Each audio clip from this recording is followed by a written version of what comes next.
இந்த சார்ஜ் தீர்ந்து போன மொபைல் ஃபோனுக்கு சார்ஜ் போட்ட மாதிரி இருக்குது எனக்கு இப்போ மனசில். ரொம்ப சந்தோஷமாக இருக்குது. நான் 77 வயசு முடிஞ்சு 2 மாதம் ஆனவன். எங்கள் அப்பா 55 வயசில் இறந்து போயிட்டார். எங்கள் அம்மா 91 வயசு வரைக்கும் இருந்தார். நான் எங்கள் அம்மாவை போல் 91 வயசு வரைக்கும் இருக்கிறதுக்கு ஆசைப்படுகிறவன். ஏன்னா எனக்கு சில வேலைகள் இருக்குது. வேலைகள்னால் பிள்ளைகளுக்கு சொத்து சேர்க்கறது, நிலம் சேர்க்கறது, அது அல்ல. சில நூல்களை நான் எழுதாமல் செத்து போனோம்னா அந்த நூல்கள் தமிழில் எழுதப்படாமலே போய்விடும். இப்போ காலச்சோடு ஸ்டாலில் என்னுடைய புதிய புத்தகம் ஒன்று இருக்குது, நாஞ்சில் நாட்டு உணவு. வழக்கமாக எழுதி கொண்டிருக்கிற சிறுகதைகள், கட்டுரைகள், கவிதைகள் நீங்களாக 22 வருஷம் உழைச்சி நான் செஞ்சது. 500 பக்கம், 600 ரூபா விலை. இதுபோல் நான் கம்பனை முறையாக பயின்றவன். 3.5 வருஷம் பாடம் கேட்டேன். தமிழ்கடல் ராயசோ அவருடைய மாணவன் ரா பத்மநாபன் பாம்பேயில் போய் வாரத்துக்கு 3 வகுப்பு, 10,368 பாடல், 1000 சில்லற தனி மிகைப்பாடல், 118 படலம், 6 காண்டம். நான் இதை சார்ந்து கம்பனின் அம்பரா தூணி அப்படின்னு ஒரு நூல் எழுதினேன். அம்பு அரா தூணி, அதாவது இந்த வீரர்கள் தோளில் ஒரு 2 நாளி 2 பக்கம் சேர்த்து வச்ச மாதிரி வச்சு அதில் அம்பு வச்சுருப்பாங்க. இப்படி வலது கையில் வச்சா அதில் அம்பு இருக்கணும். நீங்கள் அம்பு தீர்ந்து போச்சுன்னு டெண்டர் போட்டு குடோனில் போய் வாங்கிட்டு வான்னு சொல்கிறதுக்குள்ளே எதிராக நிற்கக்கூடியவன் நெஞ்சில் அம்பு விட்டுருவான். அப்போ போர்க்களத்தில் ஒருவன் இந்த தீர்ந்து போன அம்பரா துணிகளை பார்த்து பார்த்து அம்பு கொண்டு வந்து நிறச்சிட்டு இருப்பான்.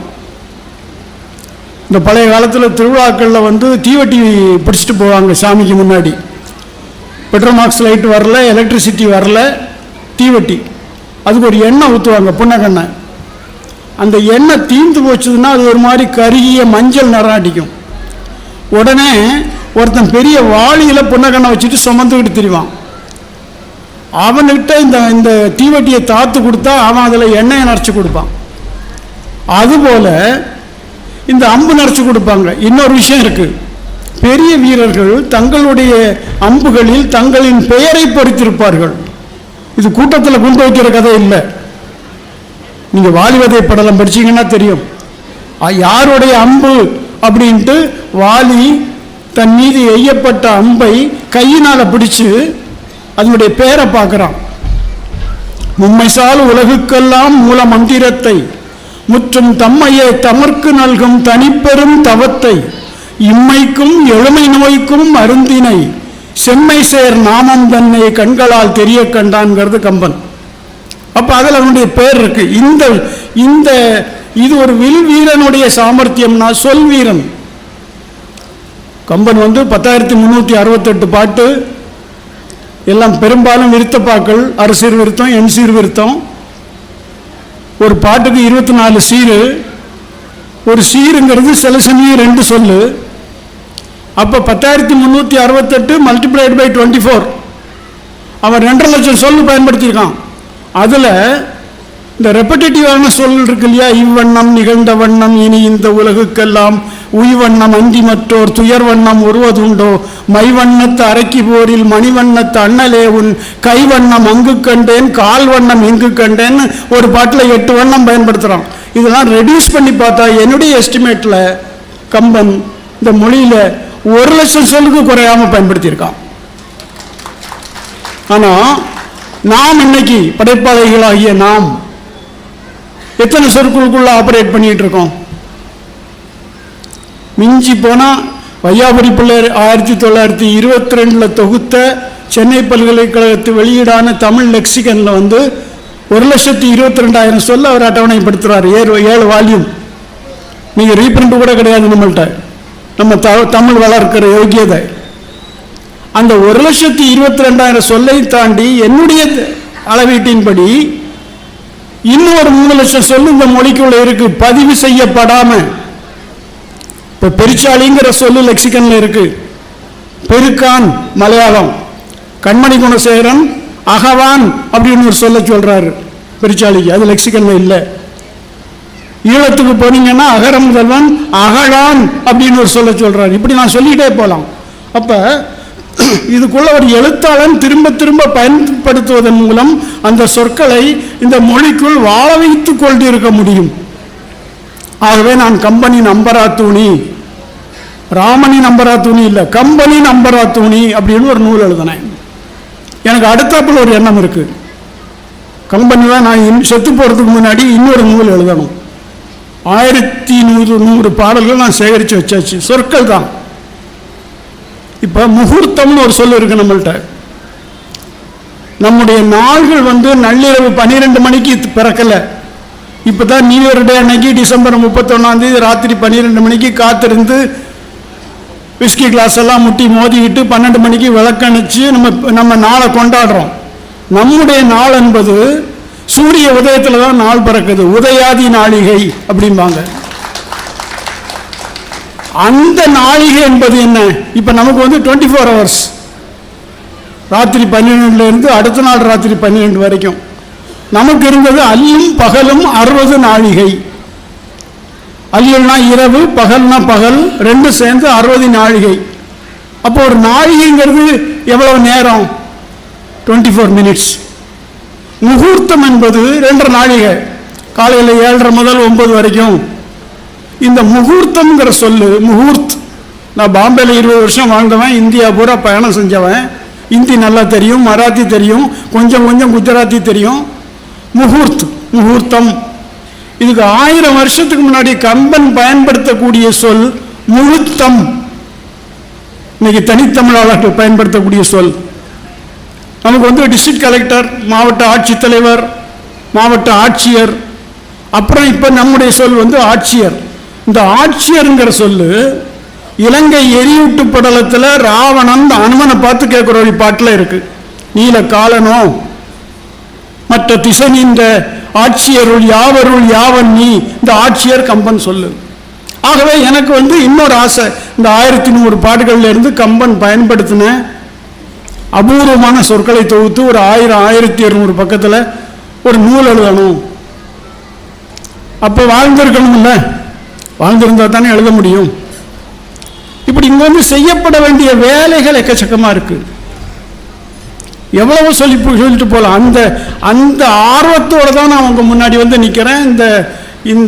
இந்த அவையில் ஒரு 12 வருஷத்துக்கு முன்னாடி நான் ஒரு முறை பேசியிருக்கேன். என்னுடைய பெரம்பலூருக்கு என்னுடைய வருகை இது 2வது வருகை.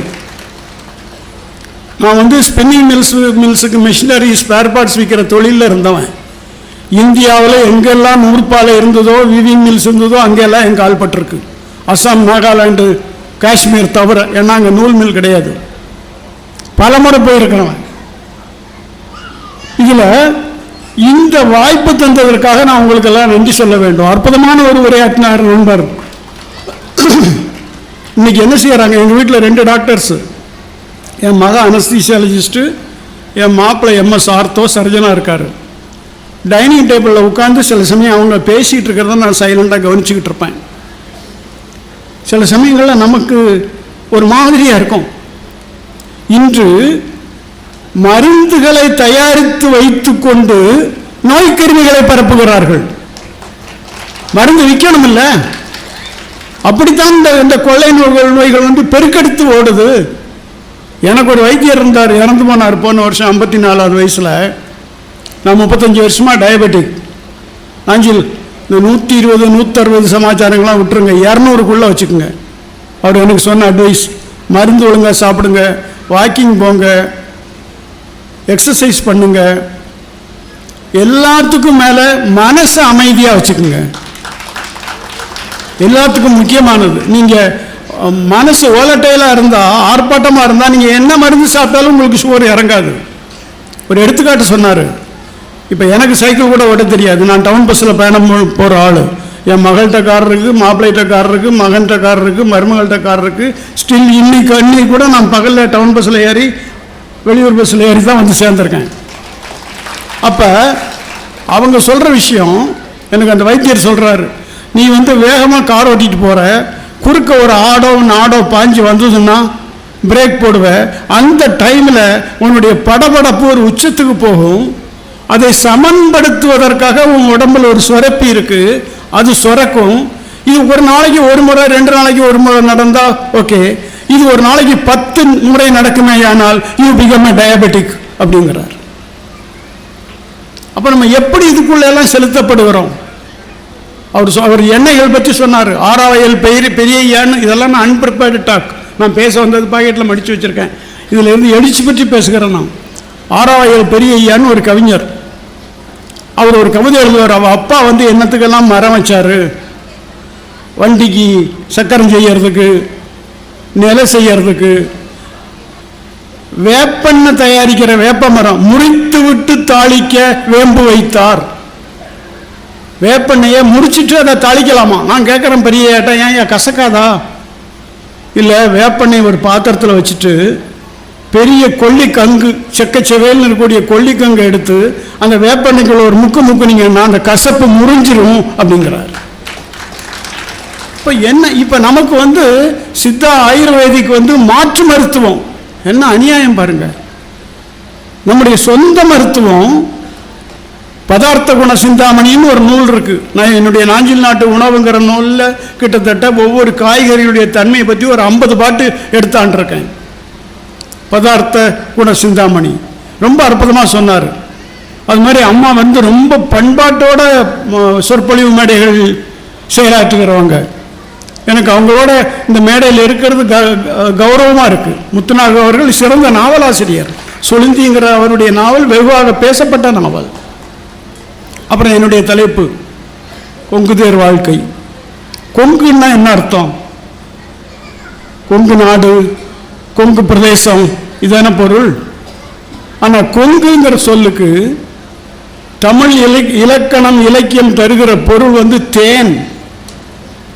கொங்குதேர் வாழ்க்கை அஞ்சிரை தும்பி காமம் செப்பாது கண்டது மொழிமோ எல்லாருக்கும் தெரியும். ஏன்னா திருவிளையாடல் இந்த பாட்டை சிவபெருமான் பாடிட்டு வருவார். சிவபெருமான் உருவத்தில் சிவாஜி கணேசன். அந்த பாட்டு வந்து குறுந்தொகையில் இருக்கக்கூடிய 2வது பாட்டு. குறுந்தொகை சங்க இலக்கியம் என்று சொல்லப்படுவன 41 நூல்கள். அதில் 10 பாட்டு 8 தொகை 18, 14 கணக்கு 18, அப்புறம் வேற 3900 தொல்காப்பியம் எல்லாம் இருக்கு. குறுந்தொகைங்கிற நூலில் 2வது பாட்டு கொங்குதேர் வாழ்க்கை அஞ்சரை தும்பி காமம் செப்பாது கண்டது மொழிமோ. காமம்னா நீங்க இன்னைக்கு நினைக்கிற அந்த காம குரோதம் அல்லது செக்ஸ் அல்ல. காமம்னா விருப்பம்னு பொருள். காமம் செப்பாது கண்டது மொழிமோ. காதல்னா அன்புன்னு பொருள். நாம் இன்னைக்கு எல்லாருமே சினிமாவில் பயன்படுத்தக்கூடிய சொற்களுடைய பொருளைத்தான் தமிழுக்கு கையாண்டுகிட்டு இருக்கோம். காமுகன், காமத்துப்பால்னு தான் பேர் வச்சார் திருவள்ளுவர். அப்ப அந்த பாடலை எழுதினவர் இறையனார், இன்னொரு புலவர். அந்த இறையனாருங்கிற பொருளை நம்ம சிவபெருமான் எடுத்துக்கிட்டோம். சிவபெருமானுக்கு உண்மையிலே தமிழ் தெரியும்னு சொன்னா ஒத்துக்குவாங்களாங்கிற சந்தேகமே நமக்கு இருக்கு. அது எப்படி சிவபெருமான் தமிழ் தெரிஞ்சவராக இருப்பார்? சிவபெருமான் பாட்டு எழுதி அது குறுந்தொகைக்கு உள்ள 2வது பாட்டா வருமா? இறையனார் ஒரு புலவருடைய பேரு. காமம் செப்பாது, உன்னுடைய விருப்பத்தை பேசாம உனக்கு என்ன பாட்டையோ என்ன அனுபவிச்சியோ அதை சொல்லு. கொங்குதேர் வாழ்க்கை அஞ்சிரை தும்பி. அழகிய, அம்னா அழகியன்னு பொருள். அழகிய. காரைக்காலம்மை பாடுறா 11ஆம் திருமறையில் அற்புத திருவந்தாதியில், உன் கை செவந்திருக்க. எதனால? இந்த காட்டில் சுடுகாட்டில் நின்றுட்டு கையில் தீயை வச்சு ஏந்திக்கிட்டு ஆடிக்கிட்டு இருக்கிய, அந்த தீயினுடைய சிவப்பு உன் கைக்கு வந்ததா அல்லது உன்னுடைய கையின் சிவப்பு தீக்கி எரிச்சா? காரைக்காலம்மை கேட்கிறா. பேயாடு காணத்து பிறங்கு தளலேந்தி தீயாடுவாய் நீ இதனை செப்பு. அழல் ஆட அமுகை சிவந்ததோ அல்லால் அமுகை அழகால் அழல் சிவந்தவாரோ. அம்னா அழகு. அப்போ கொங்குதேர் வாழ்க்கை என்பது, இப்போ எங்கள் வீட்டில் கொஞ்சம் முன்னுக்கு இடம் விட்டுருக்கு, சில செடிகள் நிற்கிது. தேன் சிட்டுன்னு ஒரு சின்ன சிட்டுக்குருவி வருது, அங்கே கூடு வைக்கிது. ஒரு முறை கூடு கீழே விழுந்துடுச்சு. என் பேரனுங்க 2 பேரும் எடுத்து அந்த கூடை பத்திரமா அந்த இடத்துல வைக்கிறான். அப்புறம் சின்ன ஒரு பட்டாம்பூச்சி மாதிரி ஒரு பூச்சி, அந்த பூச்சி மலர்ந்திருக்கக்கூடிய மலர்களுடைய தேனை தேடி சுவைத்து அறிந்து அனுபவிப்பதை போல நீ உன்னுடைய வாழ்க்கை அமையணும். கொங்குதேர் வாழ்க்கை அஞ்சரை தும்பி. கொங்குதேர் வாழ்க்கைங்கிற பேரில் என்னுடைய சிறுகதை ஒன்று இருக்குது. நான் ஆனந்த விகடனில் கிட்டத்தட்ட ஒரு 34-35 சிறுகதை எழுதியிருக்கேன். அப்புறம் ஆனந்த விகடனில் வெளியான என்னுடைய கதைகளை கொங்குதேர் வாழ்க்கைங்கிற தலைப்பில் ஒரு கலெக்ஷனாக போட்டாங்க. இப்போ அது பிரிண்டில் இல்லை. இந்த கொங்குதேர் வாழ்க்கைங்கிறது தான் நம்முடைய நோக்கம். இருக்கிறதுல சிறப்பை தேர்ந்தெடுப்போம். புரோட்டா சாப்பிட ஆசைப்பட்டால் கூட நல்ல புரோட்டா எங்கே கிடைக்கும்னு தேடி போகிறோம்ல. மீன் கடைக்கு போனால் நல்ல மீன் எங்கே கிடைக்கும்னு தேடி போகிறோம்ல. ஒரு கல்யாணத்துக்கு போகிற போது இது போன கல்யாணத்துக்கு போட்டாச்சு அவள் கேட்பா, என்னால் வேற எடுக்கணும்னு போடுறோம் இல்லையா.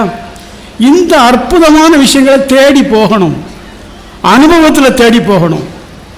உணவு என்கிட்ட ஒரு இன்டர்வியூவில் கேட்டாங்க, உங்களுக்கு பிடித்தமான மிக சுவையான உணவு எது? நான் பதில் சொன்னேன், அது என்னுடைய பசியை சார்ந்த விஷயம். நான் 2 நேரம் சாப்பிடலைன்னா என்னுடைய சுக்கா ரொட்டியும் டாலும் கொண்டு வச்சா எனக்கு அது சிறந்த உணவு. நான் பல முறை டிரான்ஸ்போர்ட் ஒழுங்காக இல்லாத காரணத்தினால மில்லில் இருந்து இன்னொரு ஊருக்கு போகிற போது லாரியில் பயணம் போயிருக்கேன். லாரியில் போகிற டிரைவர் ஒரு டாபாவில் கொண்டு நிறுத்துவார். சர்தார்ஜியாக இருப்பார். அரேஞ்சு கணத்தில் ரொட்டி, கடக்கு ரொட்டி, எண்ணெய் எதுவும் போட்டிருக்க மாட்டான், தீயில் சுட்டு எடுத்தது. தொட்டுக்கிறதுக்கு டால்னா பருப்பு, கெட்டி பருப்பு, பூண்டு போட்டிருப்பான், பச்சை மிளகா போட்டிருப்பான். அப்புறம் அதில் டால் தடுக்கான்னு ஒன்று இருக்குது, கொஞ்சம் காரமான டால். எல்லாம் வடநாட்டுக்கு போனால் தான் சாப்பிட முடியும். அப்புறம் ஒரு காத்துண்டு எலுமிச்சம்பழம் தேவையான புளிஞ்சுக்கிறதுக்கு, ஒரு முழு பச்சை மிளகா, அப்புறம் ஒரு முழு வெங்காயம், உரிக்காத வெங்காயம், முழு வெங்காயம். அந்த வெங்காயத்தினுடைய உச்சியில் ஒரு குத்தி அந்த தோலை உரித்து காம்பை கடிச்சு தூங்கிட்டு அதை கூட கடிச்சுக்குவான். அவனுக்கு அது அமுது. நீங்கள் 3000 ரூபா டின்னருக்கு டிக்கெட் வாங்கிட்டு போய் ஒரு பூஃபேல பெரிய ஸ்டார் ஹோட்டலில் சாப்பிட்டு வாங்க, அதில் அனுபவிக்க முடியாத இன்பத்தை இந்த ட்ரக் டிரைவர் ஒரு ரஸ்தாவில் இருக்கக்கூடிய கடையில் சாப்பிட்டு அனுபவிக்கிறாள், பார்த்தா தான் தெரியாது. ஆகவே வாழ்க்கையில் எளிமையான விஷயங்கள் எல்லாம் இன்பம் இருக்குது. த காஸ்ட்லெஸ்ட் திங்ஸ் ஆர் பியூட்டிஃபுல் அப்படியெல்லாம் இல்லை. கருப்பாக இருக்கிறவங்கெல்லாம் அழகு இல்லையா? அப்புறம் ஏன் கண்ணனுக்கு இவ்வளவு பேர் சொல்றீங்க? நீல மேக சியாமல வண்ணன், அஞ்சன வண்ணன், ஆருயிர் நாயகன், ஆளாமே செஞ்சர மென்பன தீயுமுள் ஹிண்டன செல்லாவோ. அஞ்சன வண்ணன், அஞ்சனம்னா மையின்னு அர்த்தம், கருமையான நிறத்தவன். ஆக நமக்கு மனசுக்குள்ள ஏற்கனவே பல விஷயங்கள் ஏற்றப்பட்டிருக்கு, அதிலிருந்து வெளியே வரணும். நான் ஒரு முறை சிவகங்கையிலிருந்து மேலூர் போகிற ஒரு ஷார்ட்கட்டில் ஒரு கிராமம், அங்கே இயக்குனர் பாலாவுடைய ஒரு படம் ஷூட்டிங், பரதேசி. அந்த பரதேசினுடைய மெயின் கேரக்டர் அதர்வா பண்ணியிருப்பார். அது என்னுடைய சிறுகதையின் நாயகன். அந்த படத்துக்கு நான் திரைக்கதை வசனம் நான் தான் எழுதினேன். அதனுடைய படப்பிடிப்பு ஒரு முறை மூணாறுக்கு பக்கத்தில் மறையூருங்கிற ஊரில் நடந்தது. ஒரு மாதம் சிவகங்கை பக்கத்தில் நடந்தது. 2012 ஜூன் கடைசியில் எனக்கு அமெரிக்காவில் ஒரு 2 மாதம் பயணம் இருந்தது. நான் என்னுடைய வேலையை முடிச்சு கொடுத்துட்டு போயிட்டேன். நான் அந்த மேலூர் பக்கம் அந்த ஷூட்டிங்கில் இருந்தபோது எனக்கு வேலை இல்லாத நேரங்களில் அப்படியே கிராமத்துக்கு உள்ளே எல்லாம் போய் நடப்பேன். இந்த பேண்ட் ஷர்ட் இன்சைட் பண்ணது இதெல்லாம் இருக்காது, ரொம்ப எளிமையாக. எனக்கு இப்போ எந்த சினிமா ஷூட்டிங்கு போனீங்கன்னாலும் அங்கே 3 தரத்தில் மெஸ் இருக்கும். முக்கியமான ஹீரோயின்ஸுக்கெல்லாம் ட்ரக், அது என்ன கேரவான்னு சொல்கிறாங்க, அதில் கொண்டு போய் அவங்களுக்கு விருப்பமான உணவு கொடுப்பாங்க. அப்புறம் டைரக்டரு, சினிமாட்டோகிராஃபர், வசனகர்த்தா இவங்கள்லாம் தனியாக உட்காந்து நாம் ஒயிட் ஆஃப் எக் ஆம்லெட் கேட்டாலும் கொடுப்பாங்க, பாயில்டு வெஜிடபிள்ஸ் கேட்டாலும் கொடுத்தாங்க, கிளியர் சூப்பு கேட்டாலும் கொடுப்பாங்க. இது தவிர அசிஸ்டன்ஸுக்கெல்லாம் இன்னொரு மெஸ் இருக்கும். கூலி தொழிலாளர்களுக்கு 3 மெஸ் இருக்கும். நாம் தான் சமத்துவம் பேசுகிறோம். இந்த விஷயங்கள் எல்லாம் நம்முடைய சொந்த வாழ்க்கையில் கையாண்டு நாம் தான் புரட்சிகள் பேசுகிறோம் திரைப்படங்களில். நான் உட்காந்து சாப்பிட்றதுக்கெல்லாம் வெளியே சுற்றிட்டு வர்றேன். ஒரு பெரிய ஒரு காட்டுக்குள்ளே ஒரு வீடு மாதிரி இருக்குது, ஒரு கயத்துக்கட்டில் போட்டு உட்காந்துருக்காரு, ஏதோ உட்காந்து சாப்பிட்டுட்டு இருக்காரு. நான் கேஷுவலாக கேட்டேன், நமக்கு என்னையா சாப்பிட்டுட்ருக்கீங்க? நல்ல ஏரி மீன் பொரிச்சது சாப்பிட்றேன், உட்காருங்க. கயத்துக்கட்டில் நானும் உட்காந்தேன். அந்த அம்மா எனக்கு ஒரு மீன், பொரிச்ச மீன் கொண்டு வந்து கொடுத்தாங்க. அவங்க முத்தரையர் இனம், அற்புதமான மீன். நாங்கள் வந்து கன்னியாகுமரி மாவட்டத்துக்காரங்க வழக்கமாக கடல் மீன் தான் சாப்பிடுவோம், ஏரி மீன், ஆற்று மீன் சாப்பிட்றதில்ல. ரொம்ப அற்புதமாக இருந்தது. சாப்பிட்டு முடித்த உடனே ஒரு காட்டு நார்த்தை, ஆரஞ்சு அல்ல, சாத்துக்குடி அல்ல, நார்த்தை தெரியுமில்ல, ஊறுகாய் போடுற நார்த்தை, அது காட்டு நார்த்தை, மஞ்சள்னு தோலாக இருக்குது. அந்த அம்மா என் கையில் ஒரு பழத்தை கொண்டு கொடுத்தாங்க. அதை உரித்தேன், சொலையாக இருக்குது, ஆரஞ்சு சொலை மாதிரி. எடுத்து சாப்பிட்டேன். புளிக்குது, கசக்குது, இனிக்குது, தோற்குது. முழு பழத்தை சாப்பிட்டேன். அற்புதமான சுவை. நான் வாழ்க்கையில் அப்படி ஒரு பழம் சாப்பிட்டதில்லை. அதுக்கு முன்னும் சாப்பிட்டதில்லை, பின்னும் சாப்பிட்டதில்லை. எனக்கு அது வந்து கொங்கு தேர் வாழ்க்கை. தேர்ந்தெடுத்து சாப்பிடுகிற இதுக்கு வந்து இப்போ எனக்கு ரொம்ப ஆச்சரியமாக இருக்கும். 40 ரூபா கிலோ நம்ம ஒரு பப்பாளி. கோயம்புத்தூர்லேயே நம்ம ஒரு கொய்யா 100 ரூபா தான். நான் ஆந்திராவுக்கு சமீபத்தில் போயிட்டு வந்தேன். அங்கே 45 ரூபாய்க்கு 1 கிலோ கொய்யா தர்றான். நமக்கு அதில் எல்லாம் ஆர்வம் இல்லை. நமக்கு வந்து 360 ரூபாயில் ஆஸ்திரேலியாவிலேருந்து எதாவது வந்தால் அதுக்கு பின்னாடி போய் நிற்போம். ஏன் இதில் இல்லாத சத்து அதில் என்ன இருக்குது? அலங்காரமா, கலரா? Just because it is more costly, it is more யூஸ்ஃபுல்லா? இதை தேர்ந்தெடுக்கணும் நம்ம. அதுதான் அந்த எல்லாருடைய வாழ்க்கையில இதனுடைய பங்கு இருக்கு. சொல்றாங்க, என்னை முன் நில்லன்மின் தெவ்விர் பலர் என்னை முன்னின்று கல் நின்றவர்.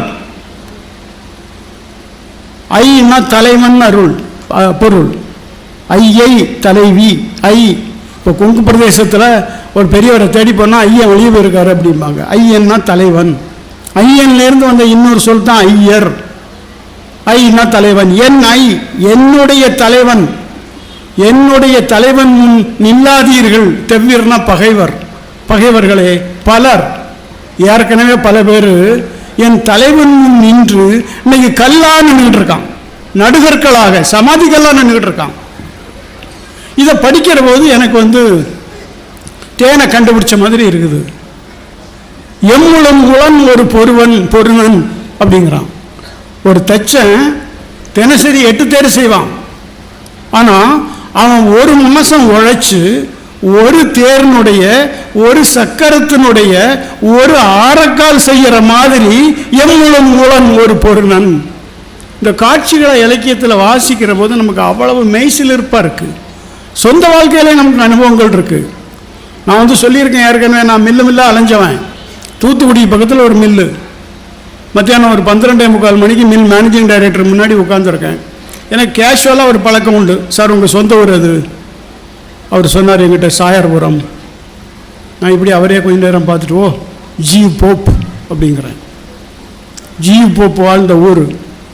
அவர் ஃப்ரீயாக இருக்கீங்களா, என் கூட வர்றீங்களா, நான் சாப்பிட வீட்டுக்கு போகிறேங்கிறார். அவர் காரில் ஏறி அவர் கூட சாயர்புரத்துக்கு போயிட்டேன். பிஸ்னஸ் கிடக்குது மண்ணாங்கட்டி, அந்த அடுத்த நாள் பார்த்துக்கலாம். சாயர்புரத்தில் போய் அவர் வீட்டில் அவரோட சாப்பிட்டுட்டு அவர் என்ன கூட்டிகிட்டு போகிறாரு.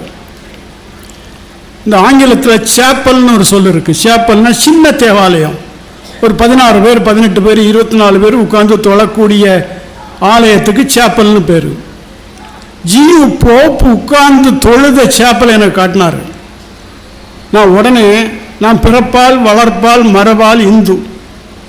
நான் அந்த சேப்பல் முன்னாடி குனிஞ்சு அந்த தரையை இப்படி என்னுடைய வலது கையினால் தடவி அந்த 3 விரலில் இருக்கிற மண்ணை என் நெத்தியில் எப்படி திருநீர் மாதிரி பூசிக்கிட்டேன். அவ்வளவு பெரிய ஆள். எனக்கு அது வந்து கொங்கு தேர் வாழ்க்கை. அவர் திருவாசகத்தை, மாணிக்கவாசகருடைய திருவாசகம் 656 பாட்டு, அது ஆங்கிலத்தில் மொழிபெயர்த்தவர்.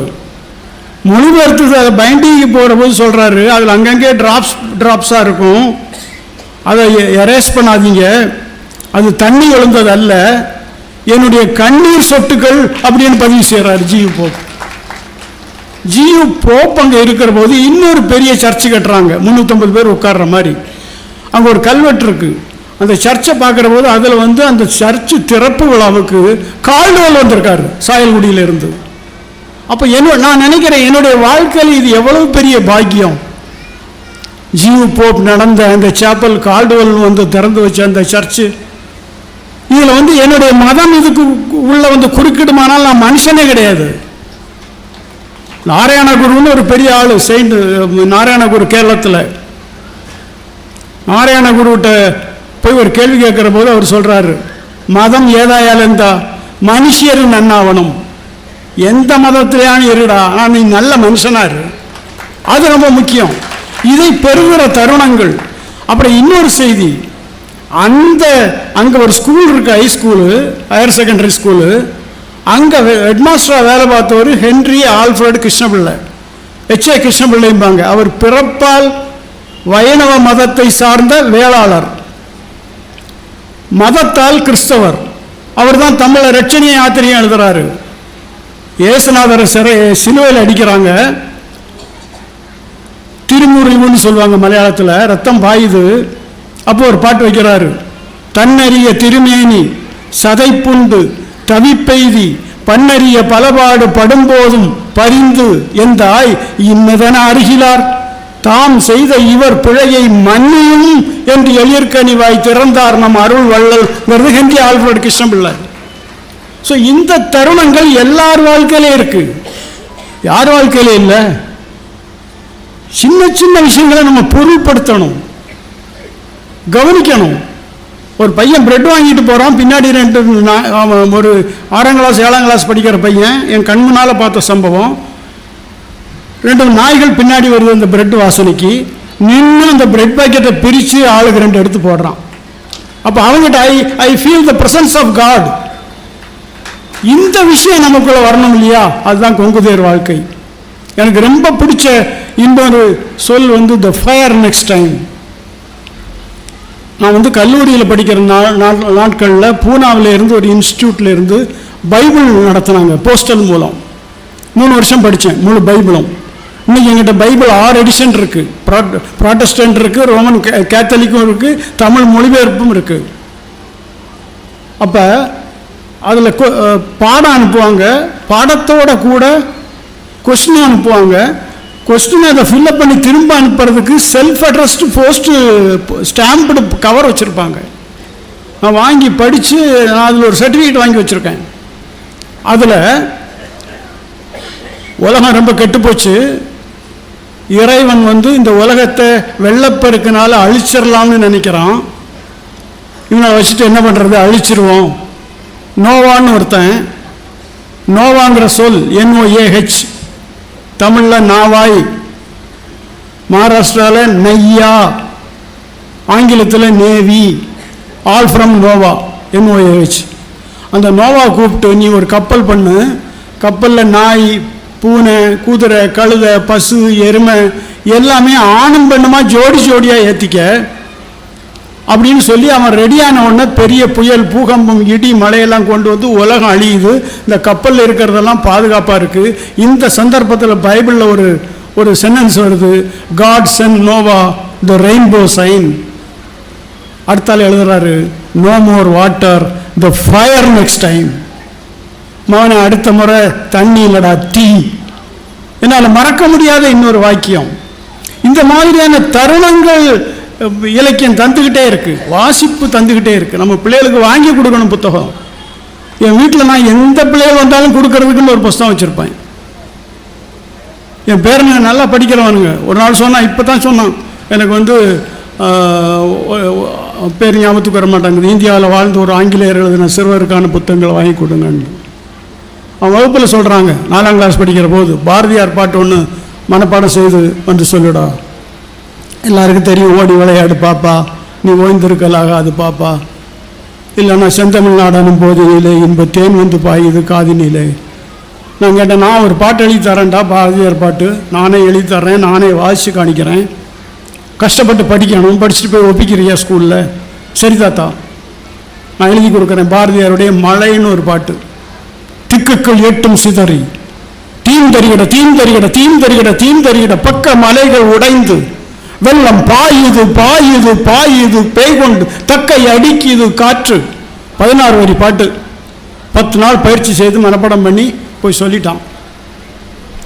ஆசிரியர், பாட்டு ரொம்ப நல்லா சொன்னடா, ரொம்ப நல்லா இருக்கு, ஆனால் நான் உங்ககிட்ட பாரதியார் பாட்டுன்னு தான் சொல்ல சொன்னேன். அவன் உடல்ல எங்கள் தாத்தா நாஞ்சில் நாடம் தான் இதை எழுதி கொடுத்தாரு. ஒன்று அவருக்கு கொஞ்சம் திகைப்பாகி போச்சு. நஞ்சில் நாடனுங்கிற பேர். உடனே ஓடி போய் லைப்ரரியிலேருந்து தேடி பார்த்தா பாரதியாரில் அந்த பாட்டு இருக்குது. இந்த தருணங்கள் ரொம்ப முக்கியம். நான் 2012 ஜூன் கடைசியில் யூஎஸ் போகிறேன். 58 நாள் தங்கியிருந்தேன். ஒரு 26 ஸ்டேட் போயிருப்பேன். கலிஃபோர்னியாவில் 19 நாள் இருந்தேன். கலிஃபோர்னியாவிலேருந்து ஒரு ஞாபகத்துக்கு ஒரு சொல்கிறேன், ஒரு பெரிய இடத்துக்கு கூட்டிகிட்டு போகிறாங்க. கிராண்ட் செக்கோயான்னு ஒரு மரம், சவுக்கு மரத்தில் ஒரு வகை. அந்த மரத்தை எங்களுக்கு கைடு காட்டணும்னு சொல்கிறாரு. அது 300 அடி உயரம் வளருது. அந்த மரம் மெச்சூர் ஆகணும்னா 100 வருஷம் எடுக்குமா. அது நம்ம சவுக்கு மரத்தினுடைய ஒரு இனம். அந்த மரத்தினுடைய அடிப்பாக இந்த டிஸ்டன்ஸ் இருக்குது. நடுவில் ஒரு பாந்து அல்லது ஓட்டை அல்லது தமறு கிடக்குது. அதுக்குள்ள கார் போயிட்டு வந்துட்டு இருக்கு. அந்த கைடு சொல்கிறாரு, this tree his elder to Jesus Christ அப்படிங்கிறார். அது 2300 வருஷமாக நிற்கிது. அப்போ போயிட்டு திரும்பி வரக்கூடிய பாதையில் இடைவெளியில் லாஸ் வெகாஸ்னு ஒரு நகரம் வரும், சூதாட்ட நகரம். எத்தனை கல்யாணம் வேணாலும் பண்ணிக்கலாம், அங்கே போய் டைவர்ஸ் பண்ணிக்கலாம், அந்த வசதியெல்லாம் இருக்குது. அங்கே ராத்திரி தங்குறோம். ஒரு ஃபன் சேக் என்னை கூட்டிகிட்டு போகிறாங்க சூதாட்ட கிளப்புக்கு.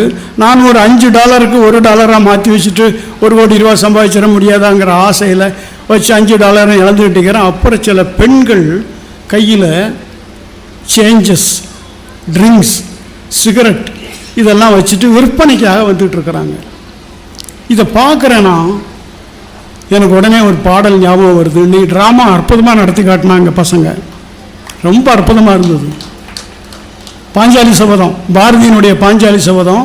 மகாபாரதம்ங்கிறது மொத்தம் 18 பர்வம். ஒரு பர்வத்துக்குள்ள சருக்கம்னு பல பிரிவுகள். அந்த சருக்கத்திலேருந்து ஒரு 4 சருக்கம் தான் பாரதி பாடியிருக்கான். பாவி 39 வயசில் செத்து போயிட்டான். இல்லைன்னா மகாபாரதத்தை முழுக்க தமிழில் தந்திருக்கக்கூடிய ஆற்றலுடையவன். இப்போ நீங்கள் கேட்பீங்க, வில்லிபுத்தூரார் பண்ணலையான்னு. வில்லிபுத்தூரார் 10 பருவம் தான் பண்ணியிருக்காரு, 18 பருவத்தில் முழுக்க பண்ணலை. வசனத்தில் தான் வந்திருக்கு, கும்பகோணம் பதிப்பில்.